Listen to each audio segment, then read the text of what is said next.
Boa tarde, galera do meu coração. Tudo bem? Vamos dar início à nossa aula de hoje. Hoje a gente vai falar sobre instrumentos musicais de orquestra. Na aula passada a gente falou dos instrumentos, os de corda, tá? Que tá lá na página 26. Então hoje a gente vai trabalhar os de madeira, que está na página 27.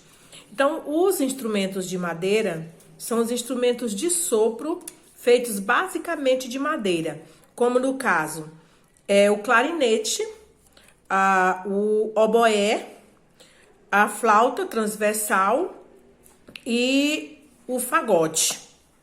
Esses instrumentos eles podem ter, os sons gerados pela vibração da palheta, que são aquelas laminazinhas de metal, umas palhetazinhas que usa, e tem o de metal e tem o de plástico e de outros materiais, como no caso tem umas também de acrílico, ou no caso da flauta pelo sopro direto, que tem um orifício oval que existe lá no instrumento. Aí, lá na outra página seguinte, na página 28, tem os instrumentos de metal. Quais são os instrumentos de metal? O trompete, o trombone, a trompa, a tuba e etc. Tem mais instrumentos. Esses são os que nós temos aqui no nosso livro. Assim como os de madeira, o som dos metais é produzido pelo sopro dos instrumentistas. Esses instrumentos apresentam diferentes tamanhos de tubo que estão dobrados e enrolados para que eles sejam mais fácil de manuseá-las. Uma das extremidades do tubo contém um bocal onde o som é produzido. Na outra tuba, ele se alarga formando uma campanula. O que é campanula? É uma parte ovalada que tem forma de sino. Parece um sininho, aquela parte final do sininho, tá? Então, nós temos quais são esses instrumentos de metais? Trompete, trompa, trombone e a tuba, ok? Aí tem os instrumentos que são chamados instrumentos de percussão. Os instrumentos de percussão são o tímpano, o triângulo, a caixa, os pratos e alguns outros instrumentos. O toque desses instrumentos de percussão depende da agitação deles, de sua percussão ou de sua raspagem, que pode ser realizada com baquetas ou com as próprias mãos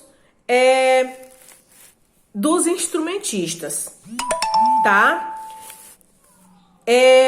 Aí vem sobre os instrumentos de teclas. Os instrumentos de teclas está na página 29. Esses instrumentos, eles funcionam pelo aperto das teclas. Quais são eles? O piano, o cravo, tá? São instrumentos de teclas. O órgão. Cada um deles apresenta diferentes mecanismos. O piano, por exemplo, tem martelos atrelados às teclas, que quando ativadas percutem as cordas que ficam dentro do próprio instrumento.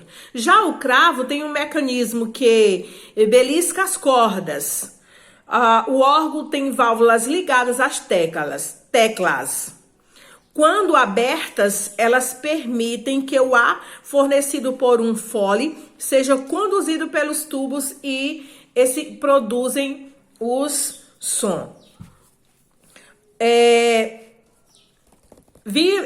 Na página 30, fala sobre notação musical.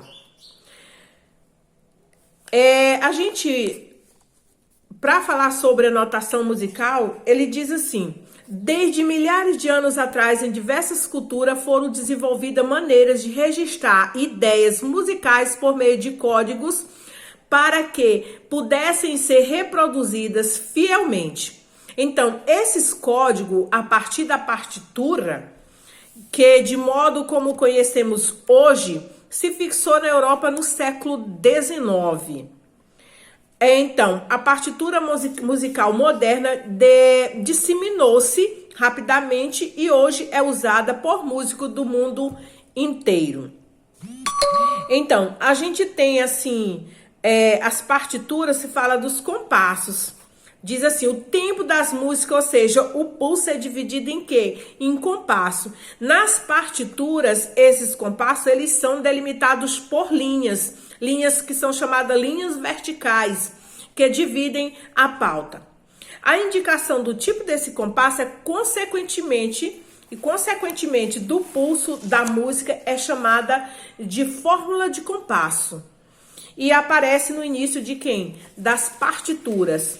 Ela determina quantos tempos musicais terão cada compasso, ok? Então, a imagem acima, que é uma imagem que tem aqui em cima, que vocês podem acompanhar aí no livro, mostra 3 fórmulas de compassos diferentes. A 4x4, a 3x4 e a 2x4.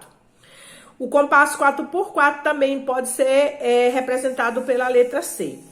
Mas aqui tem um desenho mais embaixo, na página 30 ainda, que mostra as durações das notas musicais. Tem um esquemazinho embaixo. A semibreve, a mínima, a semimínima, a colcheia, a semicolcheia, a fusa e a semifusa. Ok? Até aí tudo bem, pessoal? Então, já nessa imagem abaixo, que está na página 31, temos o nome das notas e suas relações de duração. Agora, se olharmos para as fórmulas de compasso sugeridas anteriormente, podemos perceber que todas têm o número 4 embaixo. Então, voltando à fórmula de compasso, podemos utilizar a semibreve como referência para interpretar o denominador. Esse denominador indica o quê? A fração da semibreve que dura cada tempo. Então, o denominador 4 indica cada tempo que dura 1/4 da semibreve. Ou seja, pode ser preenchido por uma semimínima. Assim, no compasso 2x4, por exemplo, podemos dizer que cabe o quê? 2 seminina. Assim, no compasso 2x4, por exemplo, podemos dizer que cabe 2 seminimas. E cada pulso ou batida corresponde a uma seminina. Seminima. Meu Deus. Veja na imagem a seguir os compassos sobre a fórmula que está falando aqui no livro, que é a 2x4 preenchida por notas de diferentes valores rítmicos, tá? Lá mais embaixo tem a tabela, mostrando a semibreve, mostrando a mínima, a semimínima, a colcheia, a semicolcheia, a fusa e a semifusa, ok? E nessa tabela, nós podemos perceber como cada nota tem seu valor correspondente, tá? Correspondente o quê? A pausa. E a relação entre a duração das notas é a mesma para as pausas. Tudo bem até aí, pessoal? Fiquem com Deus, boa aula e boa tarde.